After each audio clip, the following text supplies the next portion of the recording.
Hi everyone. तो आज से हम लोग क्लास 12th का हिंदी स्टार्ट कर रहे हैं। आज हम लोग इस वीडियो में हम लोग देखने वाले हैं क्लास 12th का हिंदी और ये बिहार बोर्ड्स के लिए है। और ये आज जो हम लोग यहाँ पे देखेंगे वो चैप्टर नंबर 1 होगा और चैप्टर का नाम है क्लास 12th का पहला चैप्टर जो है उसका नाम है बातचीत। और इस चैप्टर से जितने भी लघु त्रिय प्रश्न होते हैं, ठीक ना, जितने भी इस चैप्टर से लघु त्रिय प्रश्न है, चाहे वो फिर PYQ हो, चाहे वो आपकी सेंट ऑफ एग्जाम को, चाहे मंथली एग्जाम को, जितने भी प्रश्न हो सकते हैं, जितने भी प्रश्न इस चैप्टर से बन सकते हैं बातचीत वाले चैप्टर से, वो सारे के सारे प्रश्न को यहाँ पे हम लोग कवर करने वाले हैं। और यहाँ पे जो उत्तर होने वाला है वो अपने शब्दों में होगा, ठीक है। और यहाँ से जैसे कि तुम्हें पता है 10 अंक का प्रश्न पूछा जाता है लघु त्रिय, जिसमें से 10 क्वेश्चन होता है, जिसमें से 5 क्वेश्चन का उत्तर देना होता है, ठीक है। तो वो हम लोग 10 अंक यहाँ पे हम लोग आज मुट्ठी में करेंगे। एंड उत्तर जो होने होगा वो अपने शब्दों में होगा। यहाँ पे किसी भी गेस पेपर सबसे नहीं होगा। ये मैंने जो खुद अपने हाथों से जो मैंने नोट्स बनाया है वो यहाँ पे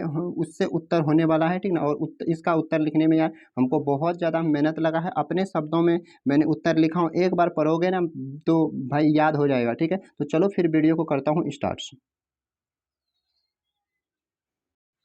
तो देखो यार, इस तरीके से पीछे एग्जाम में क्वेश्चन आता है कि निम्नलिखित में से किन्हीं 5 प्रश्नों का उत्तर देना है, ठीक है। जैसा कि तुम्हें पता है कि गद्य खंड में 13 चैप्टर है और काव्य खंड में टोटल 13 चैप्टर है। टोटल यानी कि टोटल 26 चैप्टर से मिला करके यहाँ पे क्वेश्चन आता है। और क्वेश्चन कितने होते हैं? क्वेश्चन टोटल 10 होता है, देख सकते हो यहाँ पे 10 होता है। 10 में से किसी 5 का हमें यहाँ पे उत्तर देना होता है और ये सभी के लिए 2-2 अंक मिलता है, यानी कि 5 दूनी 10 नंबर का होता है, ठीक है। तो चलो पहला चैप्टर यानी कि बातचीत से देखते हैं पहला प्रश्न।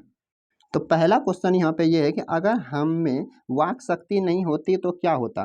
पहला प्रश्न है कि अगर हम में वाक शक्ति नहीं होती तो क्या होता। तो इसका उत्तर देखो यार, अपने शब्दों में यहाँ पे लिखा हुआ है, ठीक है। मैंने खुद अपने हाथों से मैंने इसको लिखा हूँ अपने शब्दों में, ठीक है। तो इसका उत्तर लिखेंगे, अगर हम में वाक शक्ति न होती तो पता नहीं इस गूंगी सृष्टि का क्या हाल होता। सभी लोग पुंज होकर मोनो कोने में बैठा दिए गए होते और एक दूसरे के दर्द दुख को नहीं कह सकते, एक दूसरे से कुछ भी नहीं कह सकते थे। बस इसका सिंपल उत्तर लिखना है, ठीक है।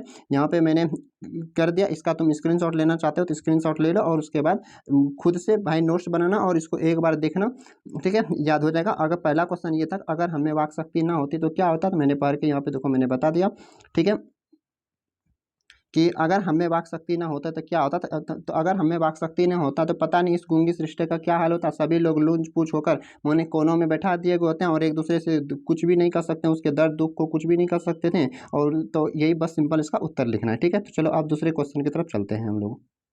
तो दूसरा क्वेश्चन यहाँ पे ये है कि बातचीत के संबंध में बेन जॉनसन और एडिसन का क्या विचार है, ठीक है। बातचीत के संबंध में बेन जॉनसन और एडिसन ने क्या कहा है। देखो यहाँ से तुम्हारा यहाँ से लघु त्रिय यानी कि सब्जेक्टिव क्वेश्चन तो कवर होगा ही होगा, साथ में तुम्हारा यहाँ से जो ऑब्जेक्टिव प्रश्न पूछे जाते हैं वो ऑब्जेक्टिव प्रश्न भी तुम्हारा यहाँ से कवर हो जाए होगा, ठीक है। तो चलो तो देखते हैं बातचीत के संबंध में बेन जॉनसन और एडिसन ने क्या कहा है। तो लिखेंगे, बातचीत के संबंध में बेन जॉनसन का कहना है कि बोलने से ही मनुष्य के रूप का साक्षात्कार होता है, और जबकि एडिसन का कहना है कि असल बातचीत सिर्फ 2 व्यक्तियों के बीच में हो सकता है, ठीक है। तो समझ में आ गया कि बेन जॉनसन का क्या कहना है। बेन जॉनसन का कहना यह है कि बोलने से ही मनुष्य का रूप का साक्षात्कार होता है, और एडिसन का यह कहना है कि असल बातचीत सिर्फ और सिर्फ 2 व्यक्ति में ही हो सकता है, ठीक है। तो तुमसे यहाँ से ऑब्जेक्टिव में भी क्वेश्चन पूछा जाएगा कि असल बातचीत सिर्फ 2 व्यक्तियों के बीच होता है, ये किसने कहा है। ये किसने कहा है? एडिसन ने कहा है, ठीक है।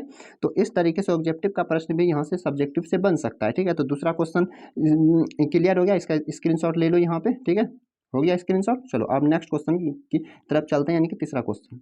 चलो यहाँ पे जो नेक्स्ट क्वेश्चन है वो है आर्ट ऑफ कन्वर्सेशन क्या है। देखो ये जो आर्ट ऑफ कन्वर्सेशन क्या है, ये देखो सेंट ऑफ एग्जाम 2024 में ये क्वेश्चन पूछा गया है। और मैं दिखाता हूँ ये वाला क्वेश्चन। और यहाँ पे देखो ये जो है कि आर्ट ऑफ कन्वर्सेशन, देखो क्या है, ये जो क्वेश्चन है ये 2025 में भी पूछा गया है। ये जो जितने भी सारे प्रश्न हैं ये सारे के सारे 2025 में पूछा गया है, ठीक है, यानी कि लेटेस्ट क्वेश्चन है ये सब। और ये वाला क्वेश्चन देखो similar question art of conversation क्या है, ये 2025 में क्वेश्चन पूछा गया है हिंदी में साइंस से, ठीक ना, साइंस वाले से, ठीक है। तो चलो यार देखते हैं इसका उत्तर कैसे लिखेंगे।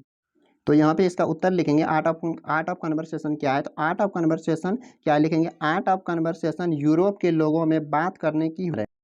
इसमें ऐसी चतुराई से बात किया जाता है कि सामने वाले के दिल को जीत लिया जाता है। इसे सुहृदय गोष्ठी भी कहा जाता है, ठीक है।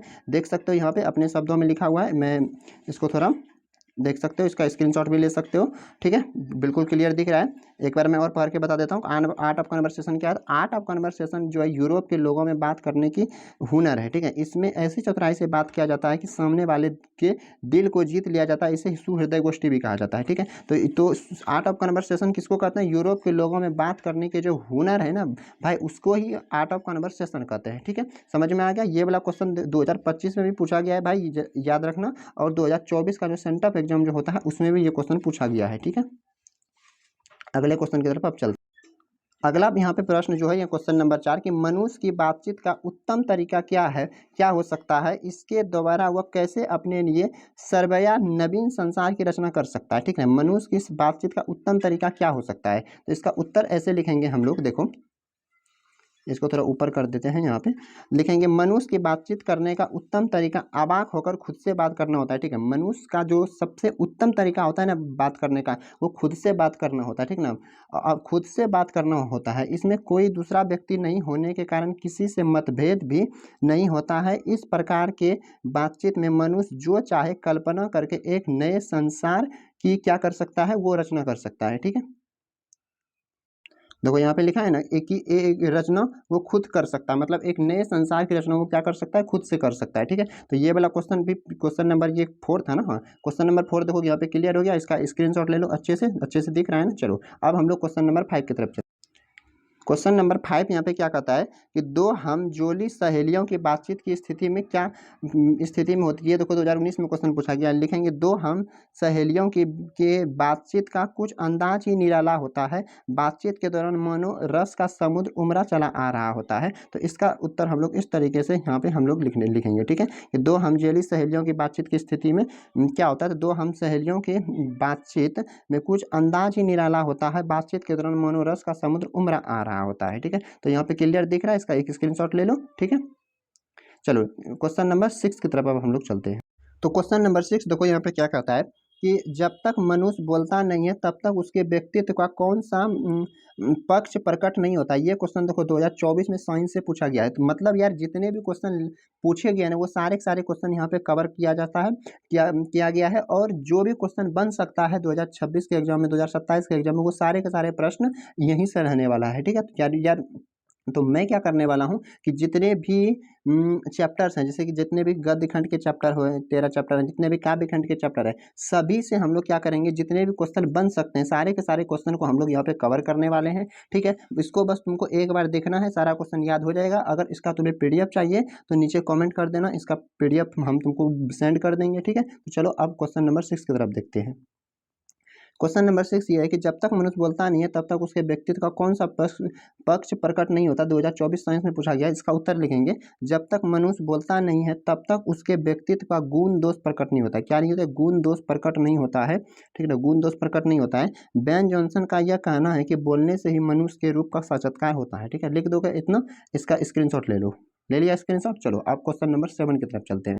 तो ये है क्वेश्चन नंबर 7, और क्वेश्चन नंबर 7 ये आज का लास्ट क्वेश्चन है। तो क्वेश्चन क्या कहता है? क्वेश्चन ये है कि राम रममल का क्या अर्थ है। राम रममल का क्या अर्थ है? लिखेंगे औपचारिक बातचीत को राम रममल कहते हैं। 4 से अधिक लोगों की बातचीत राम रममल कहलाती है। इसमें सिर्फ ऊपरी बातचीत होती है। ठीक है, तो इसका भी स्क्रीनशॉट ले लो। स्क्रीनशॉट ले लिया तो आज की इस वीडियो में हम लोग यार टोटल देख सकते हो 7 क्वेश्चन हम लोग ने कवर किया। जो क्वेश्चन 2024 में पूछा गया था, 25 में पूछा गया था, 2023 सब में जितने भी इस चैप्टर से क्वेश्चन पूछा गया था, सारे क्वेश्चन को हमने यहाँ पे कवर किया। और अगर तुम्हें इसका पीडीएफ चाहिए तो नीचे कमेंट करके जरूर बताना, इसका पीडीएफ तुम्हें दे दिया जाएगा।